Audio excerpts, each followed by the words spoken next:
على رسول الله نبينا محمد وعلى آله وصحبه اجمعین اما بعد۔ اللہ سبحانہ و تعالیٰ کی توفیق اور اس کے فضل و کرم سے گزشتہ سبق میں ہم نے آخری جو سورت پڑھی تھی وہ سورۃ التین تھی۔ آج کے درس میں انشاءاللہ ہم ابتدا کر رہے ہیں سورہ علق سے۔ سورہ علق کا سورۃ التین کے ساتھ کیا تعلق ہے، کیا ربط ہے؟ تو وہ یہ ہے کہ سورۃ التین میں اللہ سبحانہ و تعالیٰ نے انسان کی صفات کا تذکرہ کیا تھا، اور اب اللہ سبحانہ و تعالیٰ انسان کو جس تعلیمی نصاب کی ضرورت ہے یعنی قرآن کریم، اس کا اللہ سبحانہ و تعالیٰ تذکرہ فرما رہے ہیں۔ اللہ تعالیٰ نے فرمایا اقرأ بسم ربک الذی خلق، اے نبی مکرم صلی اللہ علیہ وسلم آپ پڑھیے اپنے رب کے نام سے جس نے پیدا کیا۔ اس سورت کا، اس کی جو ابتدائی 5 آیات ہیں، ان کا ایک شان نزول ہے کہ نبی کریم صلی اللہ علیہ وسلم راہ حق کے متلاشی تھے، جیسا کہ آپ سورۃ الضحیٰ میں پڑھ چکے، وَوَجَدَكَ ضَالًّا فَهَدَىٰ، ہم نے آپ کو راہ حق کا متلاشی پایا تو آپ کو ہم نے ہدایت دے دی۔ آپ نہیں جانتے تھے کہ کتاب کیا ہے، وحی کیا ہے، تو ہم نے آپ کو کتاب و وحی کی ہدایت دے دی، آپ کو ہم نے دین اسلام سکھا دیا۔ تو نبی کریم صلی اللہ علیہ وسلم غار حرا میں جاتے تھے راہ حق کی تلاش میں، اور آپ غور و فکر فرماتے تھے، اور وہاں پر آپ اللہ سبحانہ و تعالیٰ کی عبادت کرنے کی کوشش کرتے تھے۔ اگرچہ کیفیت عبادت کو آپ نہیں جانتے تھے اس وقت، لیکن اللہ سبحانہ و تعالیٰ کے ساتھ ایک قلبی تعلق، مناجات کا تعلق آپ کا تھا۔ تو جبریل امین پہلی وحی جب لے کر آئے، آپ کو بھینچا، آپ کو دبایا، پھر چھوڑا، پھر پڑھنے کو کہا، آپ نے کہا ما انا بقارئ، واقعہ مشہور ہے، آپ نے فرمایا کہ میں نہیں پڑھنا نہیں جانتا، پھر دوبارہ بھینچا، پھر یہ کہا، تیسری مرتبہ یہ آیات پڑھی، اقرأ بسم ربک الذی خلق، خلق الانسان من علق، اقرأ وربک الاکرم الذی علم بالقلم، علم الانسان ما لم یعلم۔ تو یہ پہلی وحی کے نزول کا واقعہ ہے۔ تو یہاں پر یہی کہا جا رہا ہے اقرأ، اے نبی صلی اللہ علیہ وسلم آپ پڑھیے۔ کیا چیز پڑھیے؟ وہ یہاں پر محذوف ہے، اس سے وہ مقصود یہی ہے الوحی۔ آپ وحی پڑھیے، قرآن پڑھیے، وحی کا علم حاصل کیجئے۔ اقرأ، آپ پڑھیے قرآن کو، آپ پڑھیے وحی کو۔ بسم ربک الذی خلق، اپنے رب کے نام سے، الذی خلق، جس نے پیدا کیا۔ یہاں پر خلقہ میں عموم پایا جاتا ہے، جس نے کل کائنات کو پیدا کیا جملتاً و تفصیلاً، اور خلق الانسان پھر تخصیص ہے، اس نے پیدا کیا انسان کو، من علق جمع و خون سے۔ اقرأ، اب تاکید ہے، دوبارہ تاکید فرمائی، یہ آدھا برائے تاکید ہے۔ اقرأ، آپ پڑھیے، وربک الاکرم، یعنی آپ وہی کو پڑھیے، اور آپ کا رب بڑا ہی کریم ہے، کرم فرمانے والا ہے، خود بھی بڑا مکرم ہے۔ الذی علم بالقلم، اس نے احسان کیا، انعام کیا، کیسے؟ اس نے تعلیم دی قلم کے ذریعے سے، وہ ذات جس نے علم سکھایا قلم کے ذریعے سے۔ اور تعلیم بالقلم یہ اللہ سبحانہ و تعالیٰ کا طریقہ تعلیم ہے۔ اللہ سبحانہ و تعالیٰ نے سب سے پہلے قلم کو تخلیق کیا اور اس کو کہا اکتب، آپ لکھیے۔ اس نے کہا ماذا اکتب، میں کیا لکھوں؟ اللہ تعالیٰ نے فرمایا اکتب ما هو کائن الی یوم القیامہ، تقدیر خلائق لکھ دو، جو کچھ قیامت تک ہونے والا ہے سب کچھ لکھ دو۔ اور قلم نے لکھا، اور وہ لوح محفوظ پہ لکھا گیا ہے۔ اور اسی طریقے سے دنیا کے اندر بھی جو تعلیم آگے منتقل ہوئی، اس کا ایک بہت بڑا سبب وہ قلم ہے، اور قلم حفاظت علم کا سبب ہے۔ اہل علم کہتے ہیں کہ العلم صید والکتاب قید، علم جو ہے وہ شکار ہے، اور جو کتابت ہے، جو لکھنا ہے، وہ آپ نے شکار کو پکڑ لیا، اس کو قید کر لیا، یہ کتابت ہے۔ اور قلم کی بڑی فضیلت ہے، اللہ تعالیٰ نے اس کی قسم بھی کھائی ہے، نون والقلم وما یسطرون، قلم کی بڑی فضیلت ہے، بڑی شان ہے۔ اور اہل علم بننا چاہیے انسان کو، اہل قلم بننا چاہیے، اور قلم کے ذریعے لکھنا چاہیے، اور کاتب بننا چاہیے۔ اس امت کے افراد کو کاتب بننا چاہیے، لکھنے والا بننا چاہیے، لیکن صحیح لکھنے والا، علم کے ساتھ لکھنے والا، یہ نہیں کہ خواہشات نفس کی بنیاد پر لکھنے والا۔ علم الانسان ما لم یعلم، اب اس علم کا ذکر ہے جو اللہ تعالیٰ نے بغیر قلم کے سکھایا، قلم کے ذریعے سکھایا، وہی کا علم۔ علم الانسان، اس نے انسان کو سکھایا، ما لم یعلم، وہ علم جو انسان نہیں جانتا تھا، بذریعہ وحی علم سکھایا۔ اس کے بعد اللہ سبحانہ و تعالیٰ کی طرف سے ڈانٹ ہے نا شاکر انسان کو جو شکر ادا نہیں کرتا۔ فرمایا کلا، ہرگز نہیں۔ رضعیہ بھی بنا سکتے ہیں یا حقن کے معنی میں بھی لے سکتے ہیں۔ حقن کے معنی میں لیں گے تو معنی ہوگا پختہ بات ہے۔ ان الانسان، بلا شبہ انسان، لیطغی، یہ البتہ سرکشی کرتا ہے، حد سے تجاوز کرتا ہے، اپنی حدود میں نہیں رہتا، اطاعت کے بجائے نافرمانی کرتا ہے۔ اور یہ انسان کا مرض کا بیان ہے، یہ مرض ہے، یہ انسان کی بیماری ہے۔ اور اس مرض کا سبب کیا ہے؟ الرآہ استغنا، کہ وہ دیکھتا ہے کہ وہ بے پرواہ ہے، مستغنی ہے۔ اللہ تعالیٰ نے اس کو دھن دیا ہے، مال دیا ہے، اس کو جب وہ دیکھتا ہے تو اس میں یہ اکڑ آتی ہے اور وہ غرور و تکبر میں مبتلا ہوتا ہے اور سرکشی کرتا ہے۔ یہ مرض کا سبب ہے، بیماری کا سبب ہے۔ اب بیماری کا علاج کیا ہے؟ ان الی ربک الرجعی، بلا شبہ آپ کے رب کی طرف ہی واپسی ہے، لوٹنا ہے۔ اور اللہ سبحانہ و تعالی کے پاس جب لوٹنے کو انسان یاد کرتا ہے تو پھر یہ مرض جو ہے وہ درست ہو جاتا ہے، اور یہ حقیقت ہے۔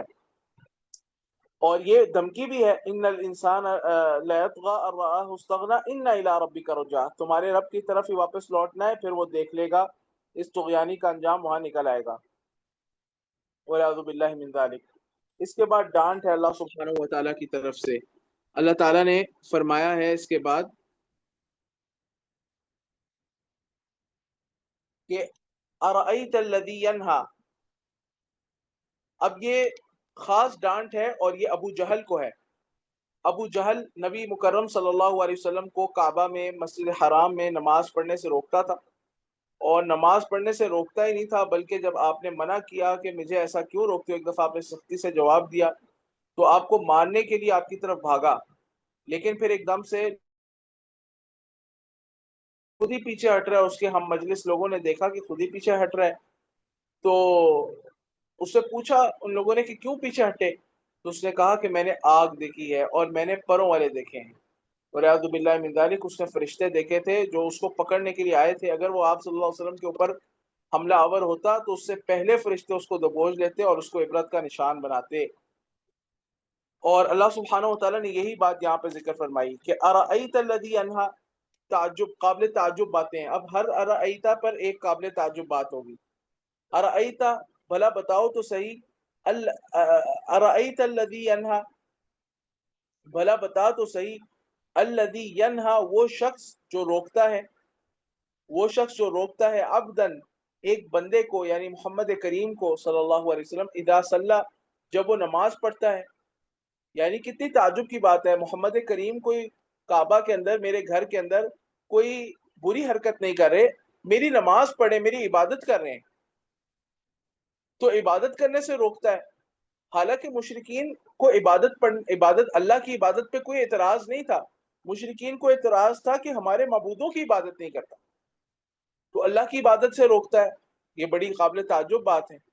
ارأیت ان کان علی الہدی او امر بالتقوی، دوسری تعجب کی بات یہ ہے، بھلا بتلا تو صحیح، بھلا بتلا تو صحیح، ان کان، اگر وہ جو منہی ہے، ان کان المنہی، یہاں پر منہی محذوف ہے، ان کان المنہی، وہ شخص جس کو روکا جا رہا ہے نماز پڑھنے سے، اگر وہ ہو ہدایت پر، او امر بالتقوی، یا نیکی کا حکم دیتا ہو، تقوی کا حکم دیتا ہو، کیا پھر بھی اس کو روکا جائے گا؟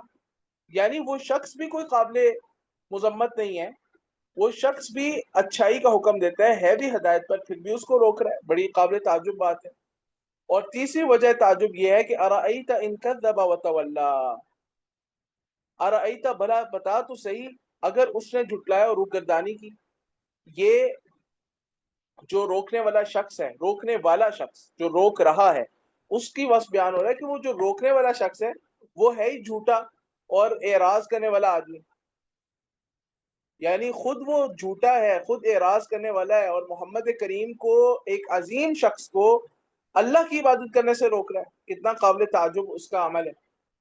اب اللہ سبحانہ و تعالیٰ کی طرف سے تخویف ہے، الم یعلم بان اللہ یرا، کیا وہ نہیں جانتا کہ اللہ تعالیٰ اسے دیکھ رہا ہے؟ اب دھمکی ہے اللہ تعالیٰ کی طرف سے، کلا، ہرگز نہیں، اس کو ایسے نہیں چھوڑا جائے گا، لئن لم ينتہی، اگر یہ باز نہ آیا، لنصفعا بالناصیہ، یہ اصل میں لنصفعا ہے، رسم عثمانی میں جس کو مصحف کریم کہا جاتا ہے اس میں اس کو اس طرح لکھا جاتا ہے، یہ نون تاکید خفیفہ ہے، اس کو الف کے ساتھ لکھا گیا ہے، یہ کوئی خطا نہیں ہے جیسا کہ کسی کراچی کے مفتی نے کہا تھا، یہ خطا نہیں ہے بلکہ یہ مصحف کریم کا رسم الخط ہے اور یہ بالکل درست لکھا گیا ہے، یہی اس کا لکھنے کا انداز ہے۔ لنصفعا بالناصیہ، ہرگز نہیں، اگر وہ باز نہ آیا تو البتہ ضرور ہم اسے گھسیٹیں گے، بالناصیہ، پیشانی کے بالوں سے پکڑ کر، ناصیۃ کاذبۃ خاطئہ، جھوٹی اور خطا کار پیشانی، یہ ابو جہل کی جو پیشانی ہے یہ جھوٹی اور خطا کار پیشانی ہے۔ فَلْيَدْعُ نَادِيَهُ، ابو جہل کو بڑا غرور تھا اپنے ہم مجلسوں پر، اپنی مجلس پر بڑا غرور تھا، تو اس کو کہا جا رہا ہے فَلْيَدْعُ، پس اس کو چاہیے کہ اپنے ہم مجلسوں کو بلا لے، سَنَدْعُ الزَّبَانِيَةَ، ہم بھی بلا لیں گے عذاب کے فرشتوں کو۔ اب دیکھیں سندعو بھی اصل میں سندعو ہونا چاہیے تھا، واو یہاں پر لکھی جانی چاہیے تھی، لیکن رسم عثمانی میں جو مصحف کریم ہے جس کو مصحف کریم کہا جاتا ہے اس کے اندر سندعو کو ایسے لکھا گیا ہے، تو ایسے ہی لکھا جائے گا، اور یہ بالکل ٹھیک ہے کیونکہ جو عین پر ضمہ ہے یہ واو پر بھی دلالت کر رہی ہے کہ یہاں پر واو محذوف ہے، تو یہ بالکل ٹھیک رسم الخط ہے۔ سندعو الزبانیہ، ہم بھی بلا لیں گے عذاب کے فرشتوں کو، کلا، ہرگز نہیں، ایسے ہی اس کو نہیں چھوڑیں گے، اگر وہ کرے گا تو اس کا انجام دیکھ لے گا۔ اور پھر کامیابی کے اصول نبی مکرم صلی اللہ علیہ وسلم کو بتا دیے، لا تطعہ، پہلا اصول کیا ہے؟ لا تطعہ، آپ اس کی اطاعت نہ کریں، آپ حق پر قائم رہیں، آپ حق پر ہیں۔ نمبر دو، دوسرا اصول کیا ہے؟ وسجد، سجدہ کریں، یہاں پر سجدے سے مراد نماز ہے، نماز ادا کریں۔ وقترب، اور رب کا قرب حاصل کریں، رب کا قرب حاصل کیجئے، قرب حاصل کرنے کے جو بھی اسباب اور ذرائع ہیں، جو بھی اعمال صالحہ ہیں وہ بجا لاتے رہیں، عقائد صحیحہ اور اعمال صالحہ ان کو اختیار کریں اور اللہ تعالیٰ کا قرب حاصل کرتے رہیے۔ اس کے بعد سورۃ القدر ہے۔ سورۃ القدر کا سورۃ العلق سے ربط یہ ہے کہ سورۃ العلق میں اللہ سبحانہ وتعالیٰ نے وحی کا تذکرہ کیا کہ جو انسان کے لیے جو نصاب ہے اس کی تعلیم کے لیے وہ کیا ہے؟ قرآن کریم، وحی۔ اب اس قرآن کی عظمت کا بیان ہے، یہ نصاب کتنا اعلیٰ ہے، کتنا اشرف ہے، اس کا بیان ہے۔ اللہ تعالیٰ نے فرمایا عظمت قرآن کو بیان کرتے ہوئے، اللہ تعالیٰ نے فرمایا انا انزلناہ، بلا شبہ ہم نے اسے اتارا ہے، فی لیلۃ القدر، لیلۃ القدر میں، لیلۃ القدر کی رات میں۔ اور وما ادراک، اب یہ استفہام برائے تفخیم ہے لیلۃ القدر کی شان کو نمایاں کرنے کے لیے، وما ادراک، اور تجھے کس چیز نے خبر دی، تجھے کس چیز نے بتایا کہ ما لیلۃ القدر، لیلۃ القدر ہے کیا، لیلۃ القدر کی عظمت کیا ہے۔ لیلۃ القدر خیر من الف شہر، اب لیلۃ القدر کے فضائل کا بیان ہے۔ پہلی فضیلت، لیلۃ القدر، لیلۃ القدر، لیلۃ القدر خیر من الف شہر، ہزار مہینوں سے بہتر ہے، ہزار مہینوں سے بہتر ہے، یعنی ہزار مہینے ہوں جن میں لیلۃ القدر نہ ہو، لیلۃ القدر کی ایک رات ان تمام مہینوں سے بہتر ہے۔ سبحان اللہ، ایک رات کی عبادت، ایک رات میں عبادت کرنا وہ پوری زندگی کی عبادت پر حاوی ہو سکتی ہے، پوری زندگی کی عبادت پر حاوی ہو سکتی ہے۔ اور دوسری بات یہ ہے، دوسری فضیلت یہ ہے کہ تنزل الملائکۃ والروح فیہا باذن ربہم من کل امر، اس دن، اس رات میں اترتے ہیں، تنزل الملائکۃ، نازل ہوتے ہیں فرشتے، والروح، اور خاص فرشتہ روح امین، جبریل امین علیہ الصلوۃ والسلام، جبریل علیہ الصلوۃ والسلام کو روح سے ان کا ایک لقب، ان کا ایک نام وہ الروح ہے، اس سے ان کا تذکرہ کیا گیا ہے۔ سارے فرشتے اترتے ہیں، والروح، اور جبریل امین بھی اترتے ہیں، فیہا، اس رات میں، باذن ربہم، اپنے رب کے حکم سے، من کل امر، ہر معاملے کے لیے، ہر تقدیر کے معاملے کے لیے، یعنی ایک سال کا جو تقدیر کا جو ایک سال کے معاملات جو ہونے ہیں، کس کو موت ملنی ہے، کس کو زندگی ملنی ہے، کس کو کتنا رزق ملنا ہے، کس کے رزق میں کمی ہونی ہے، یہ سارے جو ایک رات کے ایک سال کے جو معمولات ہیں وہ ان کے سپرد کر دیے جاتے ہیں۔ سلام ہی حتی مطلع الفجر، سلامتی ہی سلامتی ہے وہ رات، سلام ہی، خبر مقدم ہے، مبتدا مؤخر ہے، حسر پیدا ہوتا ہے، وہ پر مکمل کی مکمل سلامتی والی رات ہے، حتی مطلع الفجر، یہاں تک کہ فجر طلوع ہو جائے، یہاں تک کہ فجر طلوع ہو جائے۔ تو یہ اس رات کی بڑی فضیلت ہے۔ آپ تصور کریں کہ ابھی بھی دنیا میں وہ رات آتی ہے ہر سال کہ جس رات جبریل امین ابھی بھی دنیا میں تشریف لاتے ہیں۔ یہ سوچ کے ہی انسان کے وجدان میں خوشی کی کیفیت محسوس ہوتی ہے، اہل ایمان کو خصوصاً ایک خوشی کی کیفیت محسوس ہوتی ہے کہ ابھی بھی وہ رات آتی ہے جس رات میں جبریل امین علیہ الصلوۃ والسلام اس دنیا میں تشریف لاتے ہیں۔ اور وہ فرشتے کیوں آتے ہیں؟ جو اہل ایمان عبادات میں مشغول ہیں ان کی عبادات سے خوش ہوتے ہیں، اس کا مشاہدہ کرتے ہیں کہ کہیں پر قیام اللیل ہو رہا ہے، کہیں پر تلاوت قرآن ہو رہی ہے، کہیں پر کوئی ذکر کر رہا ہے، کہیں پر جو ہے وہ اللہ سبحانہ و تعالیٰ سے اہل ایمان دعا پھیلائے رو رہے ہیں، گڑ گڑا رہے ہیں، استغفار کر رہے ہیں۔ ان عبادات کا اکرام کرنے کے لیے فرشتے بھی تشریف لاتے ہیں اور خصوصاً جبریل امین بھی تشریف لاتے ہیں۔ سبحان اللہ۔ اس کے بعد سورۃ البینہ ہے۔ سورۃ البینہ یہ مکی سورت ہے، 1 رکوع 8 آیات پر مشتمل ہے۔ اس صورت میں اگر گزشتہ صورتوں سے اس کا ربط بیان کریں تو وہ یہ ہے کہ قرآن بہت اعلیٰ نصاب ہے، لیکن پھر مربی اور قرآن کے ذریعے تعلیم اور تربیت کرنے والا بھی اعلیٰ ہونا چاہیے، اور اس کا بیان ہے، یعنی معلم کا بیان ہے، نبی مکرم صلی اللہ علیہ وسلم کی بعثت کا تذکرہ ہے۔ اللہ تعالیٰ نے فرمایا، اس صورت میں کچھ بظاہر اشکال ہے، اس لیے ترجمہ غور سے سمجھیں۔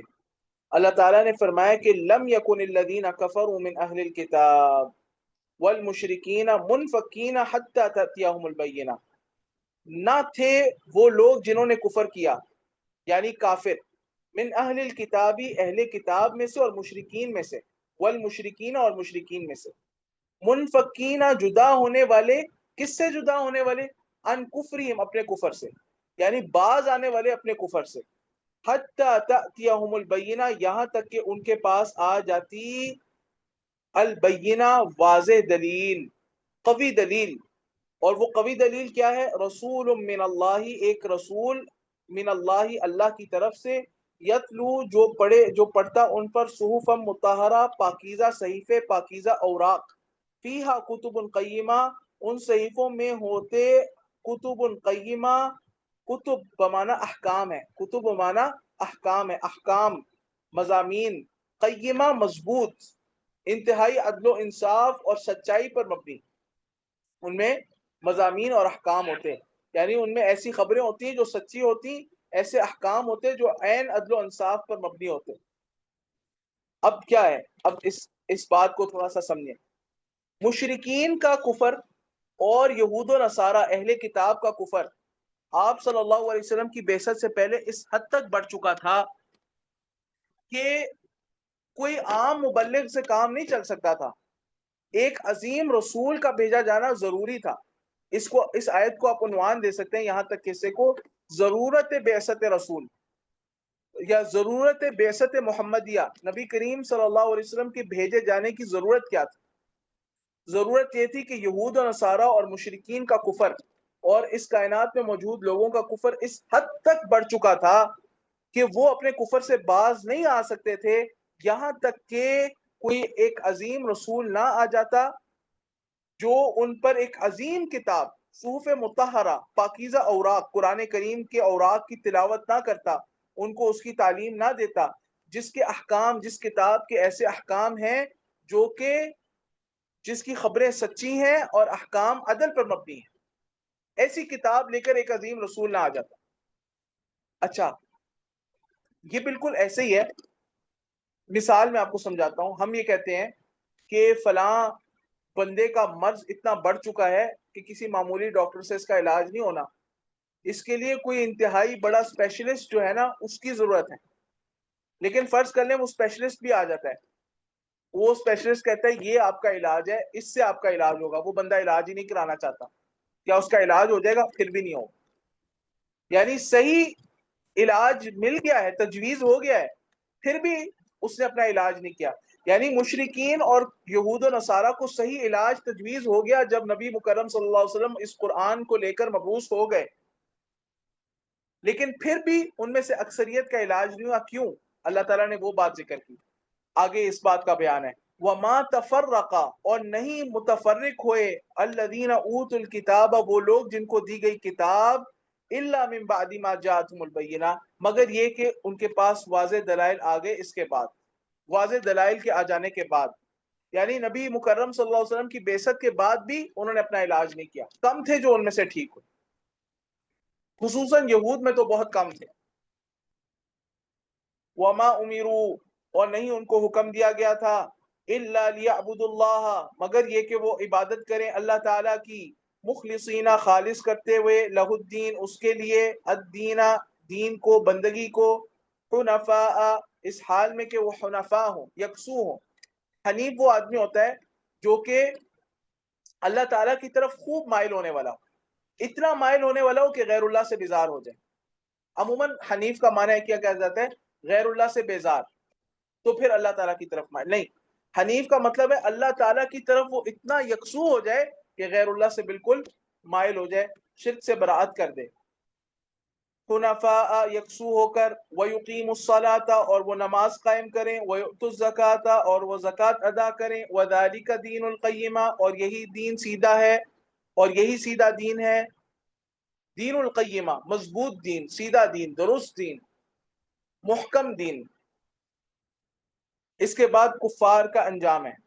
اللہ تعالیٰ نے فرمایا ان الذین کفروا، بلا شبہ وہ لوگ جنہوں نے کفر کیا، من اہل الکتاب اہل کتاب میں سے، والمشرکین اور مشرکین میں سے، فی نار جہنم وہ جہنم کی آگ میں ہوں گے، آتش جہنم میں ہوں گے، خالدین فیہا وہ اس میں رہنے والے ہوں گے ہمیشہ ہمیش، اولئک ہم شر البریہ یہی لوگ ہیں بدترین خلائق، مخلوق میں سے سب سے بدترین، بریہ مخلوق کو کہتے ہیں، تمام تر مخلوق میں سے سب سے بدترین مشرکین اور کفار ہیں۔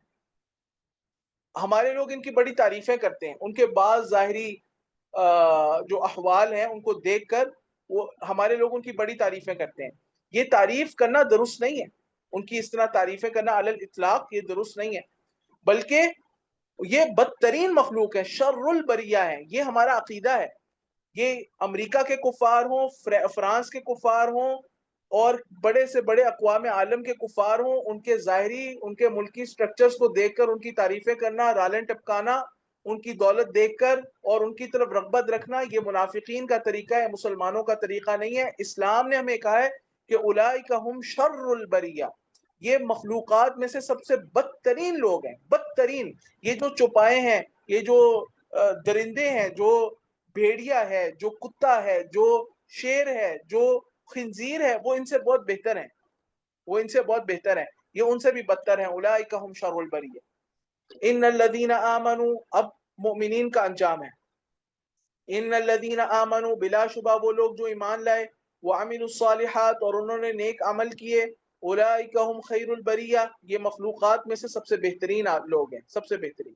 مومن ہو، وہ قاتل ہو، وہ زانی ہو، وہ شرابی ہو، وہ ڈاکو ہو، وہ چور ہو، وہ گالم گلوچ کرنے والا ہو، لیکن وہ لا الہ الا اللہ پڑھنے والا،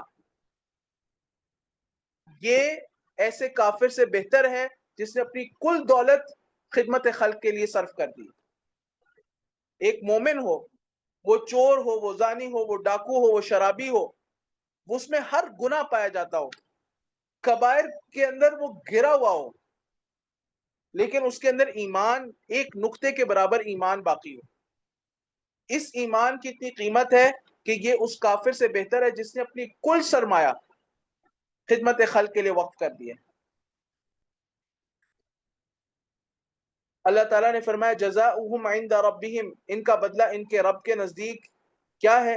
جنات عدن باغات ہیں دائمی، تجری من تحتی الانہار بہتی ہیں ان کے نیچے سے نہریں، خالدین فیہا ابدا ہمیشہ ہمیش رہنے والے ہوں گے ان میں ابد الآباد تک، رضی اللہ عنہم ورضوا عنہ اللہ تعالیٰ ان سے راضی ہو گیا، ورضوا عنہ اور یہ راضی ہو گئے اللہ تعالیٰ سے۔ یہ اہل ایمان کے انعامات ہیں۔ ذالک لمن خشی ربہ یہ انعامات کن کے لیے ہیں؟ مستحقین جنات عدن کون ہے؟ ذالک لمن خشی ربہ یہ مذکورہ انعامات، یہ مذکورہ جزا، لمن خشی ربہ ہر اس شخص کے لیے ہے، خشی ربہ جو ڈر گیا اپنے رب سے، جس کے اندر رب العالمین کی خشیت ہے اس کو انعامات ملیں گے۔ اس کے بعد سورۃ الزلزال ہے، سورۃ الزلزال۔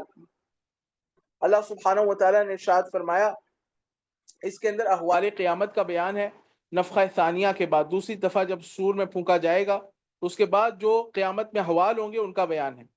اذا زلزلت الارض، جب کھلائی جائے گی زمین، زلزالہا مفعول مطلق برائے تاکید ہے، انتہائی زور سے ہلایا جانا، انتہائی زور سے جب زمین کو ہلا دیا جائے گا۔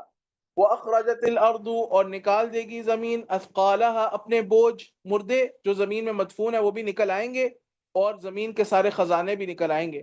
وقال الانسان ما لها، اور انسان کہے گا، یہ انسان کے تحیر کا بیان ہے، اس کی حیرانگی کا بیان ہے، اور انسان کہے گا حیرانگی سے، ما لها کیا ہو گیا اس زمین کو، یومئذ تحدث اخبارها، اس دن زمین بیان کرے گی اپنی خبریں۔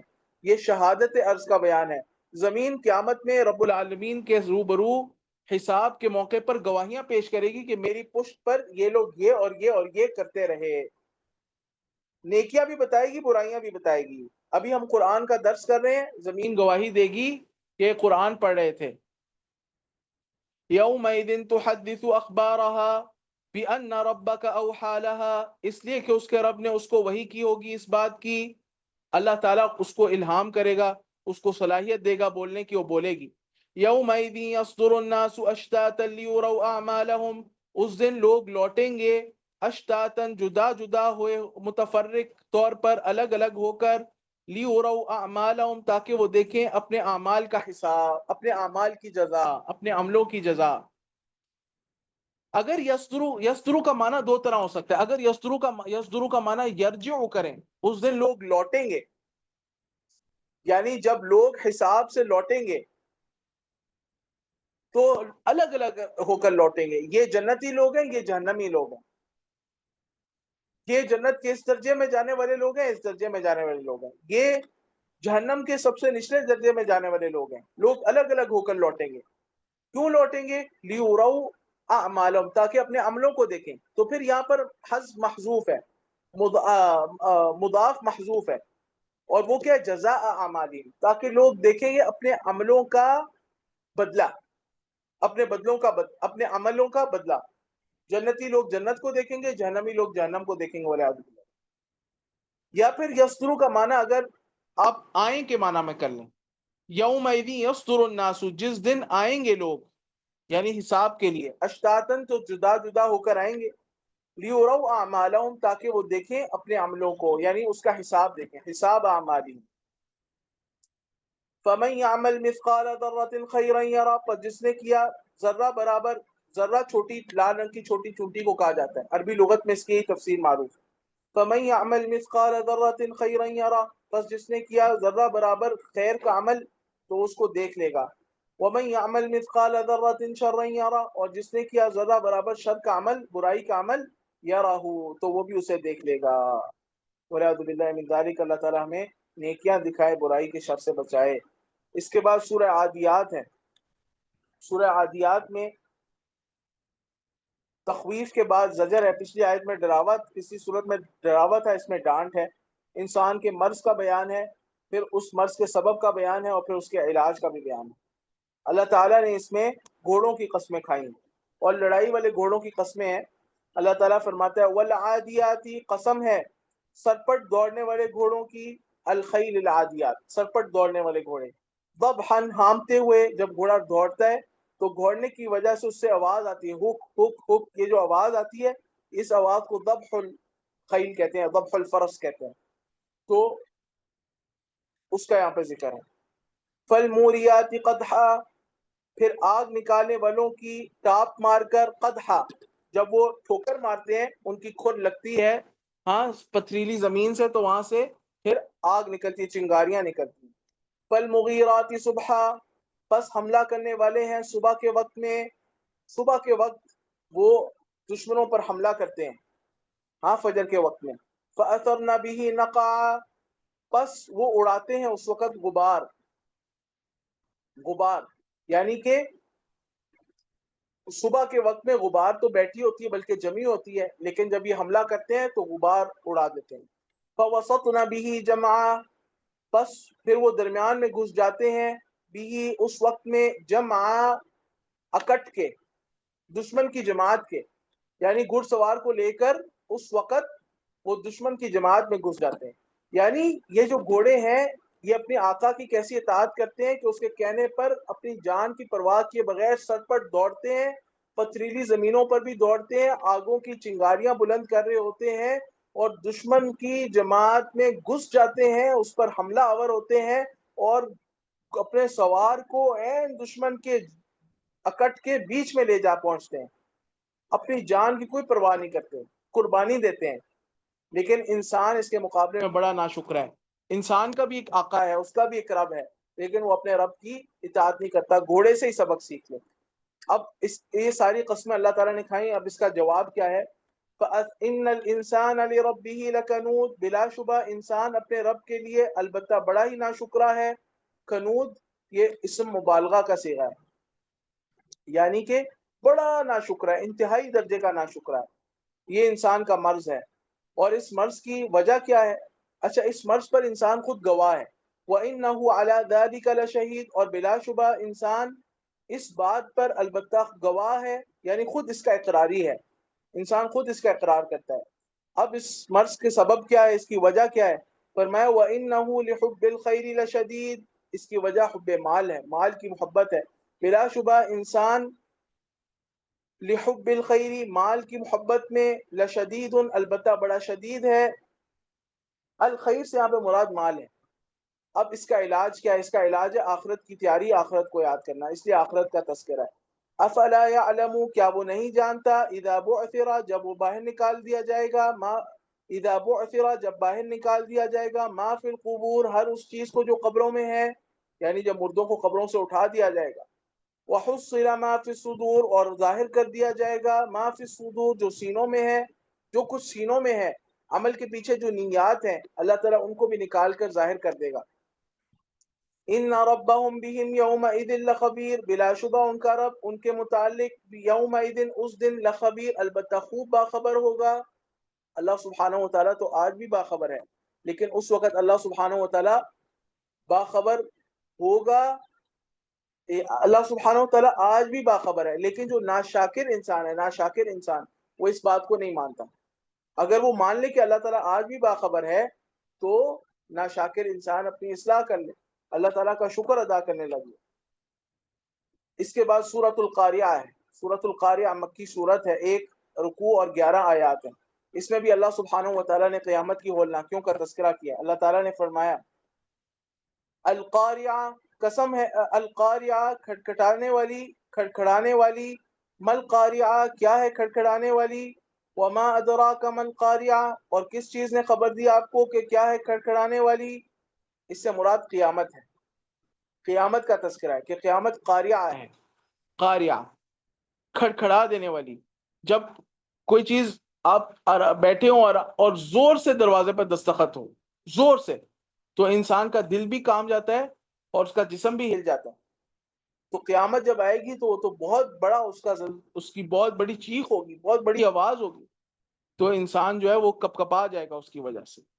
یوم یکون الناس کالفراش المبثوث. اب اس آواز کا، اس کے کھڑکھڑاہٹ کے جو آثار ہیں، اس کے جو نتیجے نکلیں گے، اللہ تعالیٰ ان کا تذکرہ کر رہا ہے. پہلا اثر یہ ہوگا کہ یوم یکون الناس کالفراش المبثوث، اس دن ہو جائیں کہ لوگ بکھرے ہوئے پروانوں کی طرح. جیسے پروانے، پتنگے، یا اسی طریقے سے فراش ان کو بھی بولا جاتا ہے. یہ جو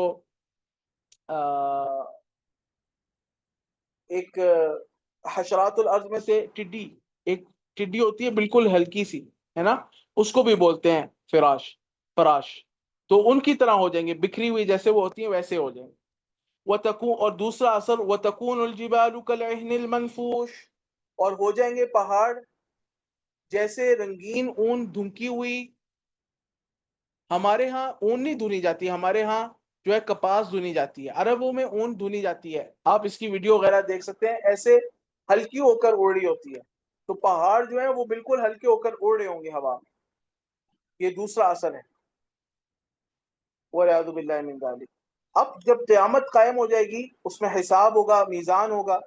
پھر میزان کے بارے میں فرمایا کہ فَأَمَّا مَنْ ثَقُلَتْ مَوَازِينُهُ، پس رہا وہ شخص کہ بھاری ہوں گے جس کے میزان، موازین یا تو موزون کی جمع ہے، اگر اس کو موزون کی جمع لیں تو مراد ہے اعمال، جس کے اعمال بھاری ہوں گے.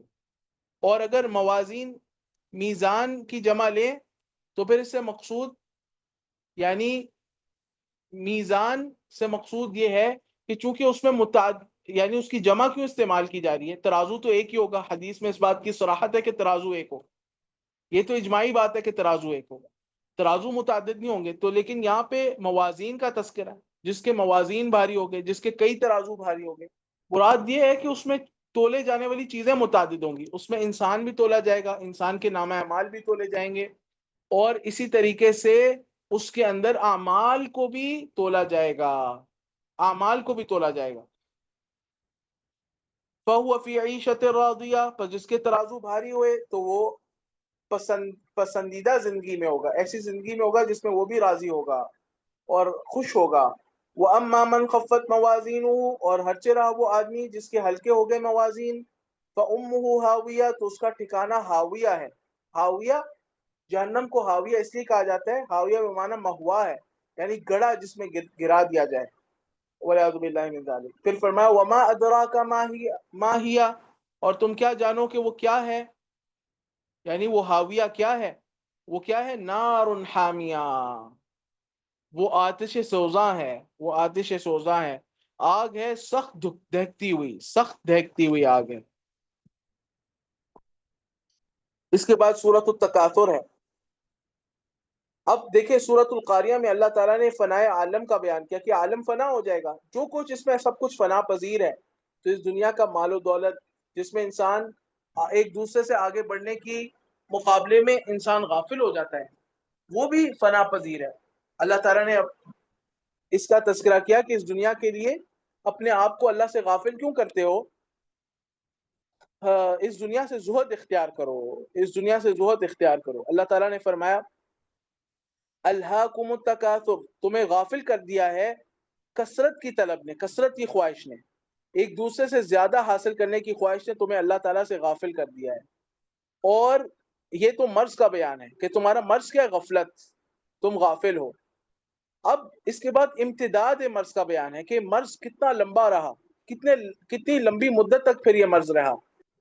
الہاکم التکاثر، تمہیں غافل کر دیا کثرت کی طلب نے، حتی زرتم المقابر، یہاں تک کہ تم قبروں میں جا پہنچے، یہاں تک کہ تم قبرستان میں جا پہنچے. والعیاذ باللہ من ذلک، یعنی موت آ گئی تمہاری، اسی مرض میں مبتلا رہے یہاں تک کہ اس دنیا سے چلے گئے.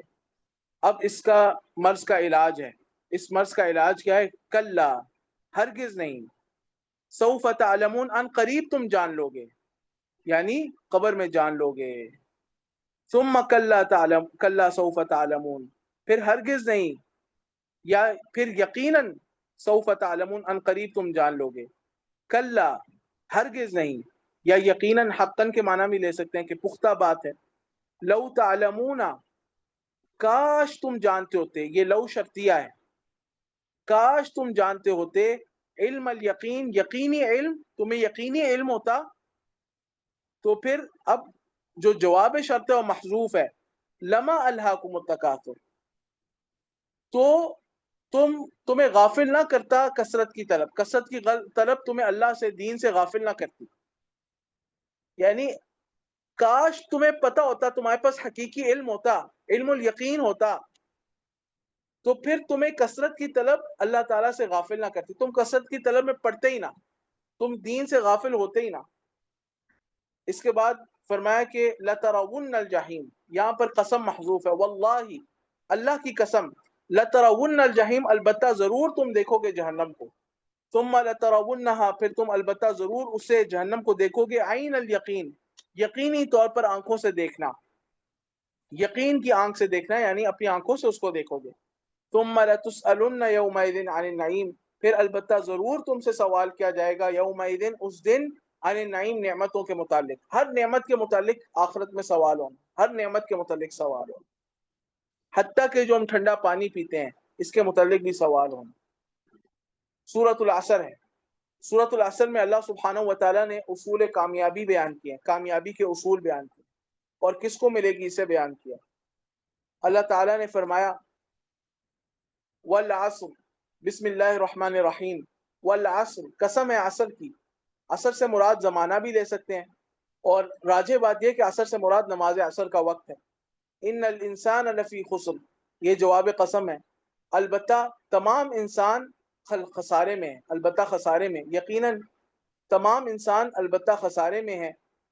اور الف لام یہاں پہ استغراق کے لیے، تمام انسان، پھر ہی جو ہے استثناء درست ہوگا، الا الذین آمنوا والا، الا الذین آمنوا، سوائے ان لوگوں کے جو ایمان لائے۔ یہ پہلا کامیابی کا اصول ہے، ایمان، عقائد کا درست ہونا۔ وعملوا الصالحات، اور انہوں نے نیک اعمال کیے، یہ دوسرا اصول کامیابی ہے، اعمال کا درست ہونا۔ وتواصوا بالحق، اور انہوں نے ایک دوسرے کو حق کی وصیت کی، یہ تیسرا اصول کامیابی ہے، تبلیغ حق، حق کی تبلیغ کرنا۔ پھر جب آپ حق کی تبلیغ کرتے ہیں تو آپ کو حلوے اور مٹھائیاں نہیں ملتے اور آپ کی مراعات نہیں لگتی، بلکہ کیا ہوتا ہے، وتواصوا بالصبر، پھر باہم ایک دوسرے کو صبر کی تلقین کرنا، صبر کی وصیت کرنا۔ تو یہ چار اصول کامیابی ہیں، ایمان، عمل، تبلیغ اور صبر۔ ایمان، عمل، تبلیغ اور صبر، یہ چار اصول کامیابی ہیں۔ یہ ہر مسلمان کے لیے ضروری ہے کہ اسے اپنائے تاکہ اس کو نجات مل جائے، ہر انسان کے لیے ضروری ہے کہ انہیں اپنائے تاکہ اسے نجات مل جائے۔ اس کے بعد سورۃ الہمزہ ہے، بسم اللہ الرحمن الرحیم۔ سورۃ الہمزہ میں اللہ سبحانہ و تعالیٰ نے ویل کا تذکرہ کیا ہے کہ ویل کن لوگوں کے لیے، اور پھر 5 طرح کے لوگ بتائیں جن کے لیے ویل ہے، 5 اوصاف ان کے بیان کیے ہیں جن لوگوں کے لیے ویل ہے۔ فرمایا ویل لکل ہمزۃ لمزہ، ویل ہے، ہلاکت ہے، بربادی ہے، تباہی ہے، اور ایک قول یہ ہے کہ جہنم کی وادی ہے، لکل ہمزۃ لمزہ، ہر ہمزہ اور لمزہ کرنے والے کے لیے۔ ہمزہ، لمزہ، اسی طرح آگے حطامہ آئے گا، یہ سارے مبالغے کے صیغے ہیں۔ ہمزہ کیا معنی؟ پیٹ پیچھے عیب لگانے والا، یعنی غیبت کرنے والا۔ ہمزہ پیٹ پیچھے عیب لگانا یعنی غیبت کرنا، ویسے اس میں چغل خور بھی داخل ہو جاتا، انتہائی غیبت کرنے والا ہے انسان کی پیٹ پیچھے۔ لمزہ انتہائی زیادہ تان کرنے والا ہے، روبرو، چہرے پر تانے دینے والا۔ الذی جمع مالا وعددا، تیسرا وصف، وہ انسان جو جمع کرتا ہے مال، مال گننے والا ہے، مال جمع کرنے والا ہے، چاہے حلال سے آ رہا ہے، حرام سے آ رہا ہے، بغیر کسی تمیز کے۔ وعددا، اور اس کو گننے والا ہے۔ مال گنتا کیوں ہے؟ مال کی حفظ کی وجہ سے، حریص ہے، چوتھا وصف۔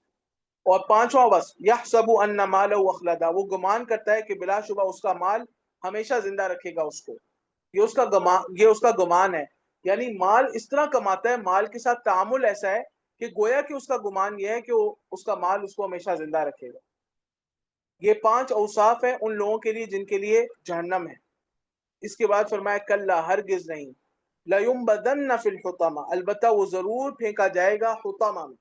حطمہ جہنم کا نام ہے، جہنم کو حطمہ اس لیے کہتے ہیں کہ توڑ پھوڑ کر دے گی انسان کو، جلا کر عذاب دے گی، اس کو توڑ پھوڑ کر دے گی۔ وما ادراک ما الحطمہ، اور تم کیا جانو حطمہ کیا ہے، تفخیم شان کے لیے استفہام ہے۔ نار اللہ الموقدہ، ہیا یہاں پر مقدر ہے، ہیا نار اللہ الموقدہ، وہ اللہ کی بھڑکائی ہوئی آگ ہے، والعیاذ باللہ من ذلک، اللہ کی آگ ہے، الموقدہ، بھڑکائی ہوئی، سبحان اللہ۔ التی تطلع علی الافئدہ، جو پہنچتی ہے دلوں تک۔ دنیا میں آگ جو ہے وہ دل تک نہیں پہنچتی، دل تک پہنچنے سے پہلے انسان کی موت واقع ہو جاتی، لیکن یہ جہنم کی آگ ہوگی، دلوں کو بھی جلائے گی، اس لیے کہ دل مرکز گناہ ہے۔ انہا علیہم مؤصدہ، بلا شبہ وہ آگ ان پر بند کر دی جائے گی ہر طرف سے، مؤصدہ ان پر بند کر دی جائے گی، فی عمد ممددہ، بڑے بڑے لمبے لمبے ستونوں میں، یعنی ان کو لمبے لمبے ستونوں میں ڈال دیا جائے گا، وہ ستون آگ کے بنے ہوں گے، اوپر سے بھی بند کر دیا جائے گا، والعیاذ باللہ من ذلک۔ اور یہ اگر آپ نے دنیا میں اس کو دیکھنا ہو تو سٹیل مل میں جا کر دیکھ سکتے ہیں کہ جن چیمبر میں سٹیل بنتا ہے، اگر ان کو وہ بند ہوتے ہیں، اگر ان کے اندر ایک کھڑکی کھولی جائے تو سٹیل مل کے گیٹ تک اس کا جو ہے وہ دھواں جاتا ہے اور اس کی جو تپش ہے محسوس ہوتی۔ اس کے بعد سورۃ الفیل ہے، مکی سورت ہے۔ اللہ سبحانہ و تعالیٰ نے اس میں شاعر اللہ کی توہین کا انجام بیان کیا ہے، جو اللہ کے شاعر کی توہین کرتے ہیں ان کا کیا انجام ہو۔ اللہ تعالیٰ نے فرمایا الم ترا، کیا آپ نے نہیں دیکھا، کیف فعل ربک، کیسا معاملہ کیا آپ کے رب نے، باصحاب الفیل، ہاتھی والوں کے ساتھ۔ اس کا پورا قصہ ہے، شاہ حبشہ جو تھا اس کی طرف سے یمن کا گورنر مقرر تھا ابرہہ، اس نے دیکھا کہ یمن کے جو لوگ ہیں وہ بیت اللہ کا حج کرنے کے لیے جاتے ہیں، تو اس نے کہا کہ میں ادھر بھی ایک بیت اللہ بنا دیتا ہوں. اس کو غصہ آیا نا کہ کیوں بیت اللہ کا حج کرنے جاتے ہیں, میں ادھر ہی بیت اللہ بنا دیتا ہوں. تو بیت اللہ کی محبت پھر بھی لوگوں کے دل میں تھی, لوگ وہیں پر جاتے تھے, کعبہ کی طرف آتے تھے. تو ایک عرب کو غصہ آیا, وہ رات کو گیا, اس نے جا کر اس نے جو بیت اللہ بنایا ہوا تھا اس میں جا کر پخانہ کر دیا اور دیواروں کے ساتھ پخانے کو لیپ کر دیا. تو اس کو بہت غصہ آیا, اس نے کہا کہ میں اصل بیت اللہ پر, کعبہ پہ حملہ کروں گا. اور وہ اس نے ایک لشکر بنایا, وہ ہاتھیوں کا لشکر تھا, وہ لشکر لے کر کعبہ پر حملہ کرنے کے لیے آ گیا. لیکن وادی محصر جب پہنچا تو ہاتھی آگے نہیں آ رہے. بہرحال اس نے کچھ بکریاں مکے والوں کی جو ہے وہ بھی چرا لی, بلکہ عبد المطلب کی کچھ بکریاں جو ہے اس نے چرا لی. تو عبد المطلب گئے, ان کے پاس نورانی چہرہ تھا, انہوں نے کہا یہ جو بزرگ آ رہے ہیں ان سے انہوں نے بات کی. انہوں نے کہا کہ ابو عبد المطلب نے کہا کہ جو میری بکریاں آپ نے چرائی ہوئی ہیں نا یہ واپس کر دو. تو اس نے کہا جو ہم بیت اللہ پر حملہ کرنے آ رہے ہیں اس کے بارے میں آپ کچھ نہیں کہو گے, ہمیں روکو گے نہیں؟ تو عبد المطلب نے کہا کہ میری بکریاں میرا مال ہے, یہ مجھے واپس کر دو, یہ اللہ کا گھر ہے, اس کی حفاظت اللہ خود کرے گا. سبحان اللہ, اللہ سبحانہ و تعالیٰ نے اپنے گھر کی کیسے حفاظت کی وہ آپ اس صورت میں پڑھ لیں. اس سے پتہ چلتا ہے جو اللہ تعالیٰ کے شاعر کی توہین کرتا ہے اللہ تعالیٰ اس کو آخرت سے پہلے دنیا میں نمونہ بناتا ہے.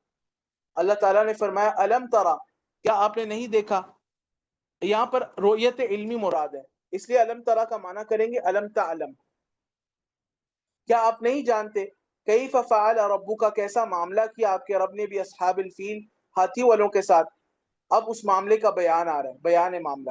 الم یجعل کیدہم فی تضلیل, کیا نہیں بنا دیا اس نے ان کی چالوں کو, ان کی چال کو, فی تضلیل بیکار, تضلیل میں یعنی بیکار. اب کیفیت تبدیل کا بیان ہے, کیسے ان کی چالوں کو بیکار بنایا. وَأَرْسَلَ عَلَيْهِمْ, اور اللہ تعالیٰ نے بھیجا, علیہم ان پر, طیرن پرندے, ابابیل جھنڈ کے جھنڈ. ابابیل, یہ بعض لوگ کہتے ہیں پرندوں کا نام ابابیل تھا, ابابیل نہیں تھا, پرندے تھے. ابابیل کا معنی ہوتا ہے جھنڈ در جھنڈ. ابابیل جمع لا واحد لو, ایسی جمع ہے جس کا کوئی واحد نہیں ہوتا اس کے لفظ سے. یعنی آپ کہیں ابابیل کا مفرد کیا ہے؟ نہیں, مفرد نہیں, ابابیل جمع ہے. تو ابابیل وہ مانا جھنڈ در جھنڈ, جھنڈ در جھنڈ پرندے آتے تھے اور وہ کیا کرتے تھے؟ ترمیہم, وہ پھینکتے تھے ان پر, بحجارۃ, کنکریاں, من سجیل, سجیل کی. سجیل کو فارسی زبان میں سنگ گل کہا جاتا ہے, اس کا معرب سجیل ہے. سنگ گل کا معرب اس کا عربی لفظ کیا ہے؟ سجیل, سجیل. تو اردو میں کھنگر کہتے ہیں, کھنگر یا کھنگڑ, وہ اس پر پھینکے. فجعلہم کعصف مأکول, سو اللہ تعالیٰ نے کر دیا ان کو, فجعلہم پس اس نے یعنی اللہ تعالیٰ نے کر دیا ان کو یعنی اصحاب الفیل کو, کعصف مأکول, کھائے ہوئے بھوسے کی مانند. جانور کھاتے ہیں نا اور پھر بھوسا پھینکتے ہیں, اس بھوسے کی مانند کر دیا. سبحان اللہ, یہ اللہ تعالیٰ نے ان کا انجام کیا. اس کے بعد سورہ قریش ہے. اللہ تعالیٰ فرماتا ہے لإیلاف قریش, یہاں اس سے پہلے فعلنا ذالک محذوف ہے. قریش, سورہ قریش کی بڑی گہری تعلق ہے سورۃ الفیل سے. اللہ تعالیٰ فرما رہا ہے کہ فعلنا ذالک, یہ جو ہم نے اصحاب الفیل کے ساتھ معاملہ کیا یہ ہم نے کیوں کیا؟ لإیلاف قریش, قریش کے مانوس ہونے کی وجہ سے, قریش کے مانوس ہونے کی وجہ سے. ایلاف کہتے ہیں عادت, عادی ہونا, قریش کے عادی ہونے کی وجہ سے, ان کے مانوس ہونے کی وجہ سے. کس چیز سے مانوس سے قریش؟ ایلافیم, ان کا مانوس ہونا, رحلت الشتاء والصیف, سردیوں کے سفر سے اور گرمیوں کے سفر سے. رحلہ کہتے ہیں سفر کو, سردیوں کے سفر اور گرمیوں کے سفر سے. یہ قریش تجارتی لوگ تھے, تجارت پیشہ لوگ, اور یہ دو سفر کرتے تھے. یمن گرم ملک تھا تو سردیوں میں جو ہے نا وہ یمن کی طرف سفر کرتے تھے, اور مکہ میں اناج نہیں ہوتا تھا اس موسم میں تو یمن سے اناج خرید کر لاتے تھے, پھر مکہ میں فروخت کرتے تھے, پیسے کماتے تھے. اور گرمیوں میں شام کی طرف سفر کرتے تھے, تجارتی سفر, وہاں پر وہاں سے سامان خرید کر لاتے تھے. تو یہ ان کے سفر تھے. تو اللہ تعالیٰ نے جو کعبہ کی وجہ سے, جو قریش کے جو لوگ تھے کعبہ کے مجاورین تھے, یعنی جس طرح ہمارے ہم کہتے ہیں نا کہ بھئی پیر تھے, وہاں کے بڑے تھے, تو کعبہ کے مجاورین تھے. یہ کعبہ کی یعنی اس کا خیال کرتے تھے، اس کی دیکھ بھال کرتے تھے، اس وجہ سے ان کی ایک بڑی تعظیم ہوتی تھی، لوگ راستوں میں ان کا خیال کرتے تھے، ان کو کوئی کچھ نہیں کہتا تھا، تو کعبہ کی وجہ سے ان کو بڑی عزت ملی ہوئی تھی۔ تو اللہ تعالیٰ نے اس کعبہ کی حفاظت کی قریش کے مانوس ہونے کی وجہ سے۔ اللہ تعالیٰ نے کہا فعلنا ذلک لإیلاف قریش ایلافہم رحلۃ الشتاء والصیف۔ اب جب قریش کو یہ مقام حاصل ہے، اللہ تعالیٰ نے ان کو ایک مقام دیا کعبہ کی وجہ سے، تو فَلْيَعْبُدُوا رَبَّ هَذَا الْبَيْتِ، ان کو چاہیے کہ خالص اس گھر کے رب کی عبادت کریں، الذی اطعمہم من جوع، جو ان کو کھانا کھلاتا ہے بھوک میں، وآمنہم من خوف، اور ان کو امن دیتا ہے خوف سے۔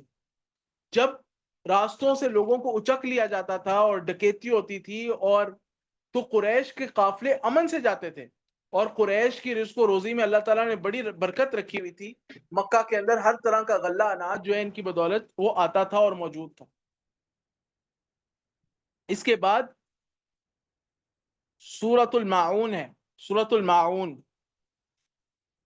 سورۃ الماعون کو اکثر مکی سورت لکھا گیا ہے، لیکن اس میں جو اوصاف بیان ہوئے ہیں وہ منافقین والے ہیں، تو بہتر ہے کہ اس کو سورہ مدنیہ کہا جائے، مدنی سورت ہے۔ اور کیونکہ یہ اوصاف مکہ کے اندر تو موجود نہیں تھے مسلمانوں میں، اگر آپ آگے دیکھیں گے اللہ تعالیٰ نے فرمایا کہ ارأیت الذی یکذب بالدین، کیا آپ نہیں دیکھتے اس شخص کو جو دین کو جھٹلاتا ہے، دین کی یعنی ابتدائی اوصاف آپ کو لگیں گے کہ مشرکین مکہ کے اوصاف ہیں، لیکن آخری اوصاف فویل للمصلین الذین هم عن صلاتهم ساہون، یہ منافقین والے اوصاف ہیں۔ اور دوسری بات یہ ہے کہ ایسا پھر نہیں کہہ سکتے کہ آدھی صورت مکی آدھی صورت مدنی ہے، تو اس لیے واللہ عالم محسوس یہ ہوتا ہے کہ صورت مدنی ہے، اور بعض مفسرین نے اس قول کو اختیار بھی کیا ہے کہ مدنی صورت ہے۔ اللہ تعالیٰ نے فرمایا ارأیت الذی یکذب بالدین، کیا آپ نے دیکھا ہے اس شخص کو جو جھٹلاتا ہے روز جزا کو، قیامت کے دن کو، فذلک الذی یدع الیتیم، بس یہ وہ شخص ہے، یعنی یہاں پر محذوف ہے ان تأملتہ، اگر تم اس کی حالت میں غور کرو، ہاں ان شرطیہ یہاں پر محذوف ہے، اگر تم غور کرو اس کی حالت میں، فذلک الذی، تو یہ وہ شخص ہے، الذی جو یدع الیتیم، دھکے دیتا ہے یتیم کو، یتیم پر رحم نہیں کرتا بلکہ یتیم کو دھکے دیتا ہے۔ نمبر 2 دوسرا وصف کیا ہے، ولا یحض علی طعام المسکین، اور مسکین کو کھانا کھلانے پر شوق نہیں دلاتا، یعنی اس کے اندر مخلوق کے لیے کوئی رحمت نہیں ہے، اور اللہ تعالیٰ کی بھی کوئی تعظیم نہیں ہے۔ اس کا وصف تیسرا وصف یہ بیان کیا، فویل للمصلین، پس تباہی ہے، ویل ہے ایسے نمازیوں کے لیے، الذین هم عن صلاتهم ساہون، جو اپنی نمازوں سے غافل ہیں، یعنی نہ الشفقۃ علی خلق اللہ ہے، نہ اللہ تعالیٰ کی مخلوق کی کوئی تعظیم پر کوئی رحمت ہے، کوئی شفقت ہے، اور نہ ہی تعظیم و امر اللہ ہے، نہ ہی اللہ تعالیٰ کے امر کی تعظیم ہے۔ یہ دو بنیادی وصف ہیں ہر جہنمی انسان کے، عدم شفقت خلق اللہ اور عدم تعظیم امر اللہ۔ اور اسلام کا خلاصہ کیا ہے، التعظیم لامر اللہ و شفقت علی خلق اللہ۔ تو اللہ تعالیٰ نے فرمایا کہ پس تباہی ہے ایسے نمازیوں کے لیے، الذین هم عن صلاتهم ساہون، جو اپنی نمازوں سے غافل ہیں۔ ایک ہوتا ہے نماز میں سہو ہو جانا، نماز میں کچھ غفلت ہو جانا، اس کے لیے سہو مشروع ہے، یہ اہل ایمان کے ساتھ بھی ہو جاتا ہے، خود نبی مکرم صلی اللہ علیہ وسلم کے ساتھ بھی ایسا ماجرا پیش آیا۔ لیکن ایک ہے نماز سے ہی غافل ہو جانا، نماز ہی نہ پڑھنا، یہ منافقین کا وصف ہے۔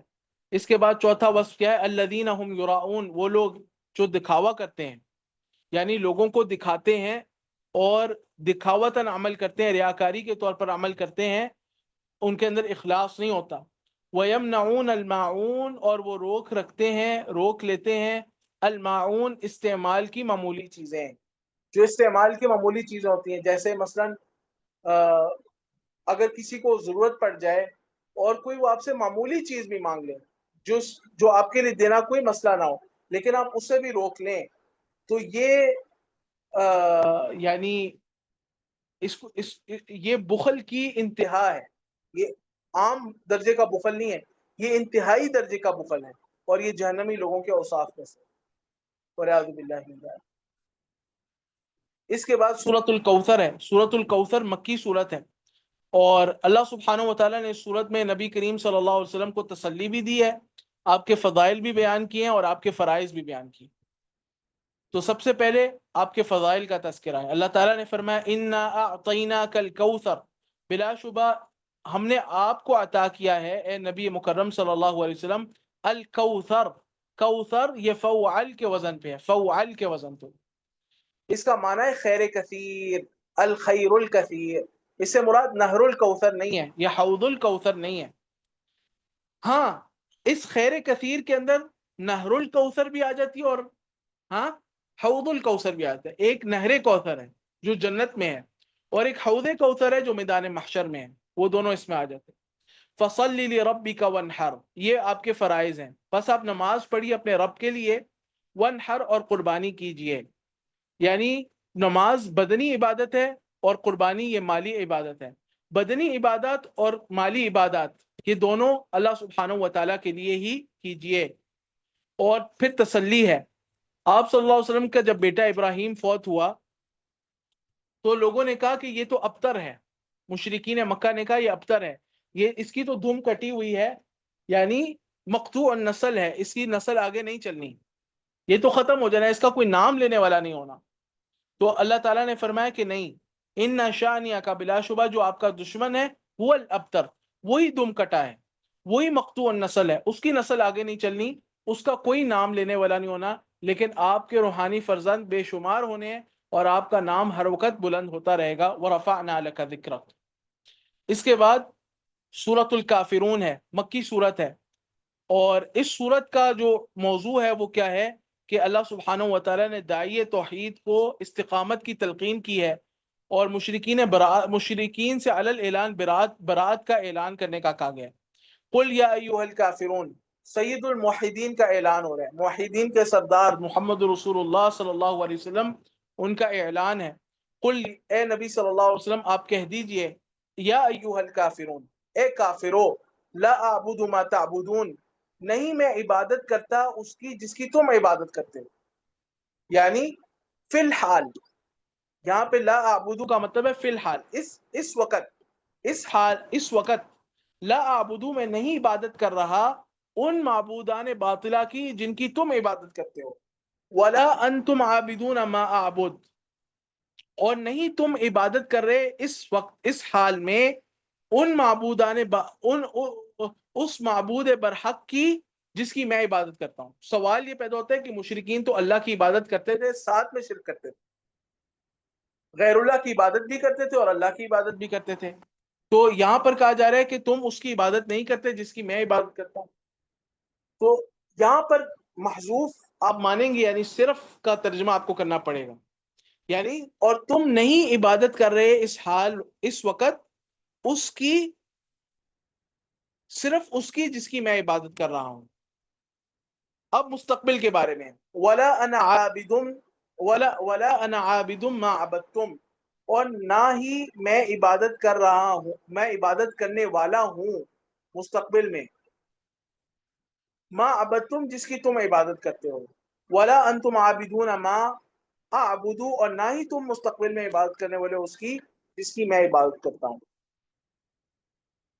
ایک اور وجہ بھی یہ ہے کہ وہ عبادت جو شرکیہ عبادت ہونا، وہ عبادت، وہ اللہ تعالیٰ کی وہ عبادت جس عبادت کے ساتھ ساتھ شرک بھی ہو، تو اس کی وہ عبادت بھی اللہ تعالیٰ کی نہیں ہوتی جس میں توحید ہو، یعنی مشرکین جو اللہ کی عبادت کرتے ہیں وہ اللہ کے یہاں قابل قبول نہیں ہے ان کی شرک کی بنیاد پر۔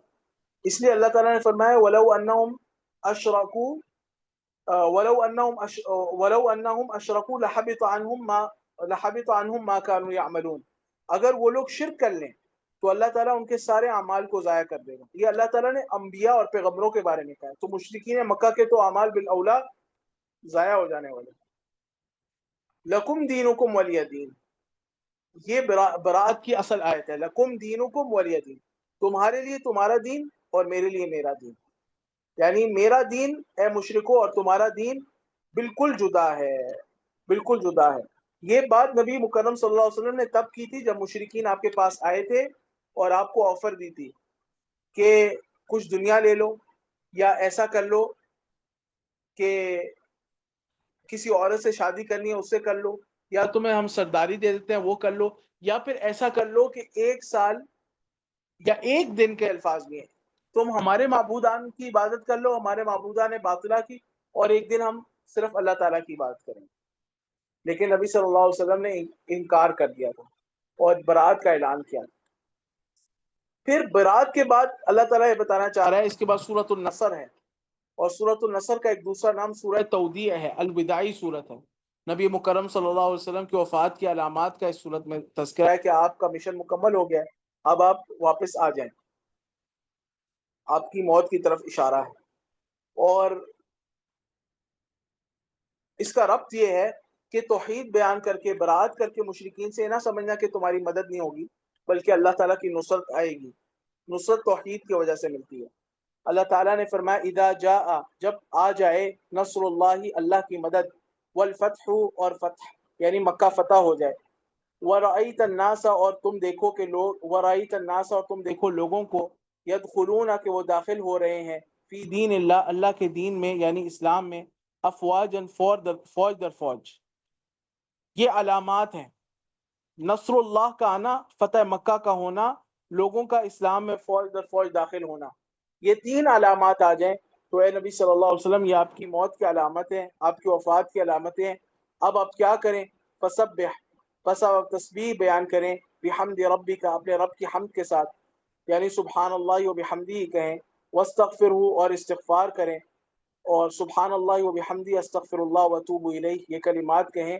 انہ کان توابا، بلا شبہ اللہ سبحانہ و تعالی وہ تواب ہے۔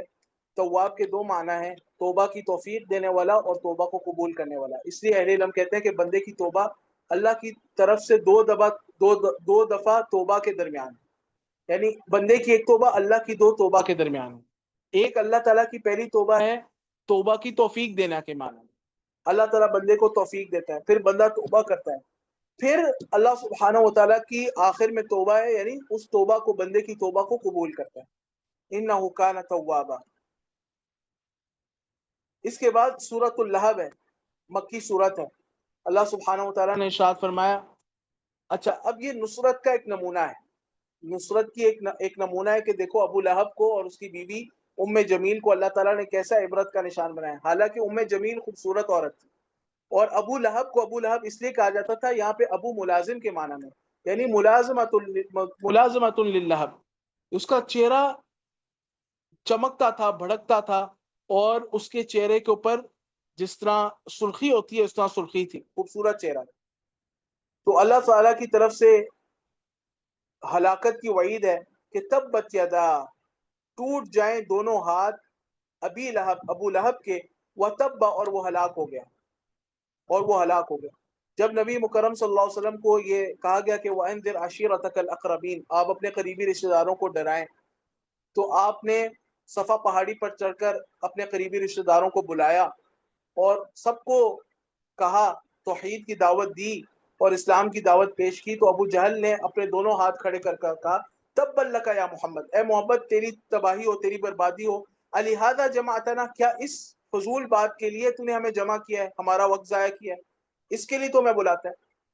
تو یہ آیت نازل ہوئی تھی، تبت یدا ابی لہب وتب، ہلاک ہو جائیں، برباد ہو جائیں ابو لہب کے دونوں ہاتھ جو اس نے اٹھائے ہیں اس دعوت کے انکار میں، اور وہ ہلاک بھی ہوا، اور یہ حقیقت ہے، اس کی ہلاکت بہت برے طریقے سے ہوئی، دنیا میں بھی اور آخرت میں بھی۔ تو آخرت میں تو اس کا بہت برا انجام ہوگا، جیسے یہاں پر فرمایا کہ سیصلی نارا ذات لہب، اور دنیا میں کیا ہوا کہ اس کو ایک پھوڑا نکلا غزوہ بدر کے بعد، اس کے تقریباً 7 دن کے بعد اس کو ایک پھوڑا نکلا جو طاعون کا پھوڑا تھا۔ اس کے گھر والوں نے اس سے اتنی گندی بو آتی تھی کہ اس کے گھر والوں نے اس کو گھر سے باہر پھینک دیا تھا، وہیں پر یہ تڑپتا مرا۔ پھر جب یہ مر گیا، ایک حبشی غلام سے کہا گیا کہ اس کو کھینچ کے لے جاؤ اور ایک گڑھا کھود کے اس میں اس کو پھینکاؤ، اور یہ اس کے ساتھ ہوا۔ دنیا کے اندر اور آخرت میں بھی آپ اس صورت میں پڑھ لیں گے کیا ہوا۔ اللہ تعالیٰ نے فرمایا ما اغنی عنہ مالہ وما کسب، نہیں فائدہ دیا اس کو اس کے مال نے، وما کسب، اور جو اس نے کمایا اس کے کوئی کام نہیں آیا۔ سیصلی نارا ذات لہب، اخروی انجام یہ ہے کہ ان قریب وہ داخل ہوگا نارن، ایسی آگ میں، ذات لہب، جو شعلوں والی ہے، اس کا نام بھی ابو لہب تھا نا، وہ تو خوبصورتی کی وجہ سے کہا جاتا تھا، لیکن اب حقیقت میں ابو لہب بنے گا. ایسی آگ میں اس کو داخل کیا جائے گا جو شعلوں والی ہے. وَامْرَأَتُهُ حَمَّالَةَ الْحَطَبِ، اور اس کی بیوی ام جمیل حمالۃ الحطب، جو لکڑیاں ڈھونے والی ہے. نبی صلی اللہ علیہ وسلم کے راستے میں خاردار لکڑیاں جو ہے بچھاتی تھی. فی جیدها حبل من مسد، اس کی گردن میں رسی ہوگی چھال کی بٹی ہوئی، یعنی سخت مضبوط رسی ہوگی جو اس کی جہنم، اس کے گردن کے اندر جو ہے وہ اس سے اس کو باندھا جائے گا، اس کو جہنم میں عذاب دیا جائے گا. وَلَعُوذُ بِاللَّهِ مِنْ ذَلِكَ، اللہ تعالیٰ اپنی پناہ میں رکھے. اس کے بعد سورۃ الاخلاص ہے، مکی سورت. اور مشرکین نے نبی کریم صلی اللہ علیہ وسلم سے کہا تھا کہ انسب لنا ربک، اپنے رب کا نسب بیان کرو. تو اللہ تعالیٰ نے سورت نازل کی تھی، اس میں اللہ سبحانہ و تعالیٰ کی توحید کا بیان ہے. قل، اے نبی صلی اللہ علیہ وسلم آپ کہہ دیجئے، هو اللہ احد، ہوا ضمیر الشان ہے، شان یہ ہے، معاملہ یہ ہے کہ اللہ احد، اللہ تعالی احد ہے، یکتا ہے. احد اور واحد میں فرق ہے. واحد کا مطلب ہوتا ہے ایک، واحد بھی اللہ تعالیٰ کا نام ہے، اللہ تعالیٰ کی صفت ہے، اور احد بھی اللہ تعالیٰ کا نام ہے، اللہ تعالیٰ کی صفت ہے. احد یکتا، تنہا، تنہا ہونا، جس جیسا کوئی نہیں. قل هو اللہ احد، اللہ یکتا ہے. اللہ الصمد، اللہ الصمد ہے. صمد کسے کہتے ہیں؟ الذی یصمد الیہ الخلائق، جس کی طرف لوگ مخلوقات رجوع کرتی ہیں اپنی حاجات کی پورا کرنے کے لیے، یعنی سب اس کے محتاج ہیں اور وہ کسی کا محتاج نہیں. یہ الصمد کا آسان معنی ہے. اللہ الصمد ہے یعنی وہ ذات ہے جس کی طرف سب محتاج ہیں اور وہ کسی کا محتاج نہیں ہے. لم یلد ولم یولد، نہیں ہے اس نے کسی کو جنا. لم یلد، اس نے کسی کو نہیں جنا، یعنی اس کی کوئی اولاد نہیں ہے. ولم یولد، اور وہ خود بھی جنا گیا نہیں ہے، یعنی اس کا کوئی باپ نہیں ہے. یعنی تم اس کے نسب کا پوچھتے ہو، نہ اس کا کوئی باپ ہے نہ اس کی کوئی اولاد ہے. اس کو جننے والا کوئی نہیں، وہ کسی کو جننے والا نہیں. ولم یکن لہ کفوا احد، اور نہیں ہے اس کا کوئی بھی ہمسر، اس کی ہمسری کرنے والا. کفو کہتے ہیں ہمسری کرنا، برابری کرنا. اس کی برابری کرنا، اس کے پائے کا ہونا، وہ کوئی بھی نہیں. اس جیسی صفات کسی کی بھی نہیں، اس جیسے افعال کسی کی بھی نہیں. سبحان اللہ. یہ اللہ سبحانہ و تعالیٰ کے اوصاف بیان کیے گئے. اللہ احد ہے، صمد ہے، لم یلد ولم یولد ہے، ولم یکن لہ کفوا احد ہے. اور اس کے اندر دہریوں کا بھی رد ہے، مجوسیوں کا بھی رد ہے، عیسائیوں کا بھی رد ہے، ہندوؤں کا بھی رد ہے، تمام دنیا کے مشرکین کا رد ہے، بلکہ ہر اس فرق کا رد ہے، ہر اس فرقے کا رد ہے اس صورت کے اندر جو اللہ سبحانہ و تعالیٰ کی اس طرح تعظیم نہیں کرتا جیسے اس کی تعظیم کرنے کا حق ہے. اور اس کے بعد سورۃ الفلق اور سورۃ الناس آتی ہیں. سورۃ الفلق مکی صورت ہے، مکی صورت نہیں، سورۃ الفلق اور سورۃ الناس، ان دونوں صورتوں کے بارے میں غلطی سے بعض کتابوں میں لکھا ہوا ہے کہ مکی صورتیں ہیں، لیکن صحیح بات، تحقیقی بات ان دو صورتوں کے بارے میں یہ ہے کہ مدنی صورتیں ہیں. آپ صلی اللہ علیہ وسلم پر جو جادو ہوا وہ مدینہ میں ہوا، اور لبید بن عاصم یہودی تھا، اس نے اپنے بیٹیوں کے ذریعے نبی کریم صلی اللہ علیہ وسلم کے چند بال منگوائے، اور اسی طریقے سے تاند کا دھاگا لیا اور کنگے کے دندانے لیے، اور آپ صلی اللہ علیہ وسلم پر جادو کیا، اور اسے بیر زروان جو یہودیوں کا کنواں تھا اس میں اس نے اس کو اس کے اندر ڈال دیا، اور آپ صلی اللہ علیہ وسلم پر یہ جادو ہو گیا.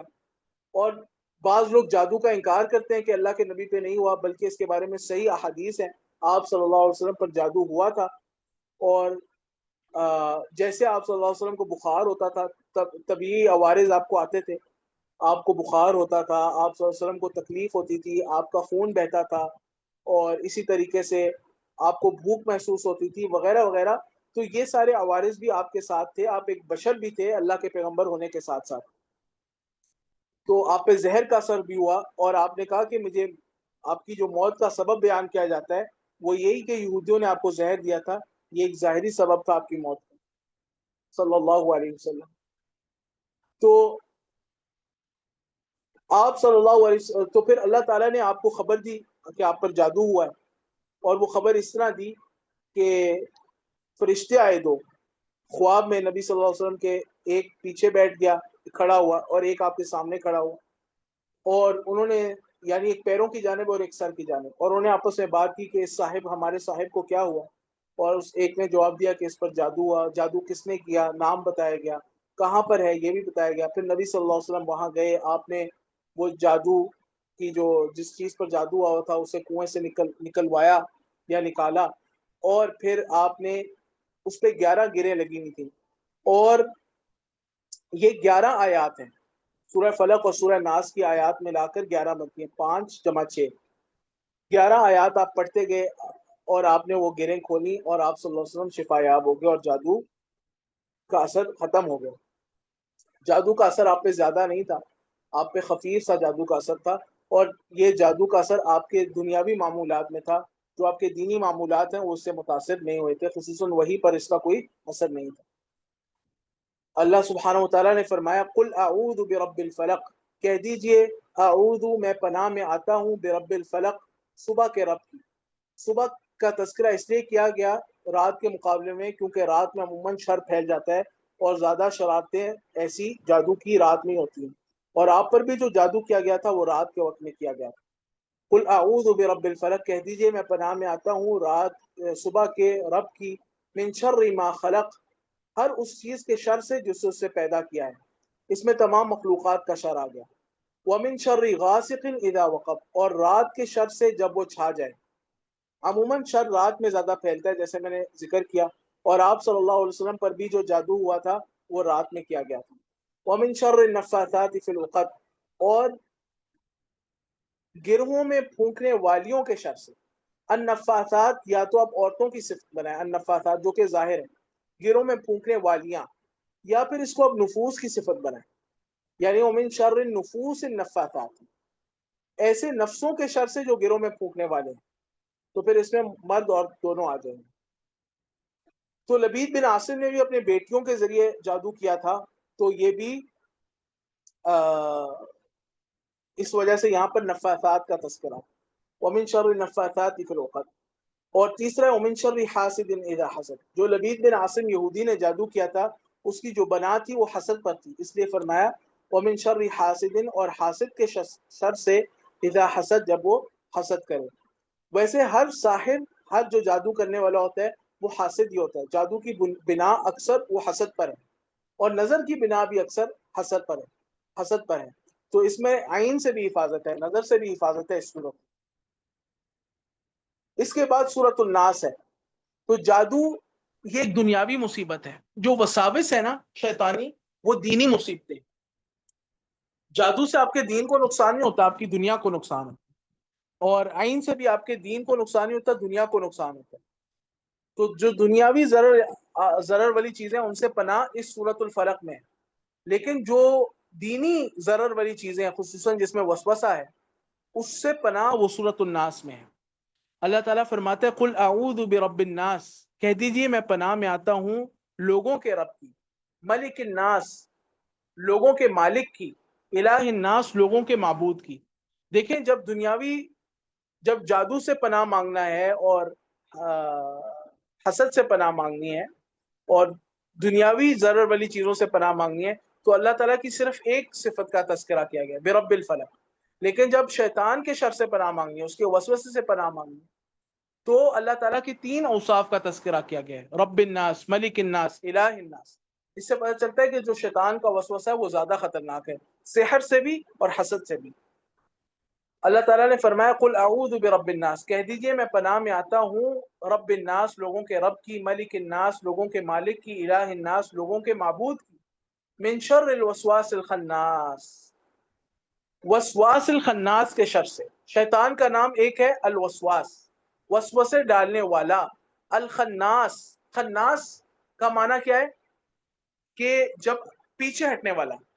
یہ کب پیچھے ہٹتا ہے کہ اذا ذکر اللہ خنسا، جب اللہ کا ذکر کیا جاتا ہے تو انسان جو ہے وہ شیطان جو ہے وہ پیچھے ہٹ جاتا ہے، اور جب انسان غافل ہوتا ہے پھر یہ وسوسہ ڈالتا ہے، گویا کہ انسان کے دل کو دیکھ رہا ہوتا ہے، انسان کے دل پر پہرا دے رہا ہوتا ہے۔ جیسے ہی یہ دیکھتا ہے کہ انسان جو ہے غافل ہوا ہے، وسوسہ ڈالتا ہے، جیسے ہی انسان اللہ تعالیٰ کا ذکر کرنے لگ جاتا ہے، خنسا ہے، پیچھے ہو جاتا ہے۔ اس لیے وسواس بھی اور خناس بھی ہے۔ من شر الوسواس الخناس، وسوسہ ڈالنے والے کے شر سے جو پیچھے ہٹ جانے والا ہے، یعنی اللہ تعالیٰ کا ذکر سن کے پیچھے ہٹ جانے والا. اسی لیے جہاں پر قرآن پڑھا جائے، جہاں پر اللہ سبحانہ تعالیٰ کا ذکر کیا جائے، شیطان نقصان نہیں پہنچا سکتا. اور صبح شام کے اذکار، ہر وقت کے اذکار انسان کو کرنے سے ہی شیطان سے بچا رہتا ہے انسان. الذی یوسوس فی صدور الناس، اس کے وسوسے کا محل کیا ہے؟ الذی، وہ جو یوسوس وسوسہ ڈالتا ہے، فی صدور الناس، لوگوں کے سینوں میں، دل میں، سینے میں دل ہوتا ہے نا، تو دل میں وسوسہ ڈالتا ہے. اس لیے کہ دل محل الایمان ہے، اس میں ایمان ہوتا ہے، تو یہ دل کو متاثر کرنا چاہتا ہے. اس لیے دل کی بڑی اہمیت ہے ہمارے اسلام. من الجنۃ والناس، من بیانیہ ہے، جنوں میں سے اور انسانوں میں سے. شیطان جو ہے وہ جناتی شیطان بھی اور انسانی شیطان بھی. جناتی شیطان وہی معروف شیطان ہے جن کو ہم سمجھتے ہیں. جو انسانی شیطان ہے اس سے مقصود داعیان معاصی، داعیان کفر، داعیان الحاد، داعیان بدعت ہے. معصیت کو مزین کرنے والے لوگ، گناہ کی طرف بلانے والے لوگ، کفر کی طرف بلانے والے لوگ، الحاد کی طرف بلانے والے لوگ، اور بدعت کی طرف بلانے والے لوگ. جو بدعتی لوگ ہیں وہ بھی شیاطین ہیں، وہ شیطان ہیں. وہ آپ کو اللہ تعالیٰ کی نافرمانی کی طرف بلاتے ہیں. جو گناہوں کی طرف بلاتے ہیں وہ بھی شیاطین ہیں، جو گناہوں کو مزین کرتے ہیں، ہاں، گناہوں میں اٹریکشن پیدا کرتے ہیں. تو اللہ سبحانہ و تعالیٰ ہمیں شیاطین الانس اور شیاطین الجن سے ہماری حفاظت فرمائے. یہاں پر ہماری تفسیر مکمل ہوتی ہے جز عامہ کی، اور اسی پر ہم اکتفا کرتے ہیں. اللہ سبحانہ و تعالیٰ اس قرآن کو ہمارے حق میں حجت بنائے، نہ کہ ہمارے خلاف حجت بنائے.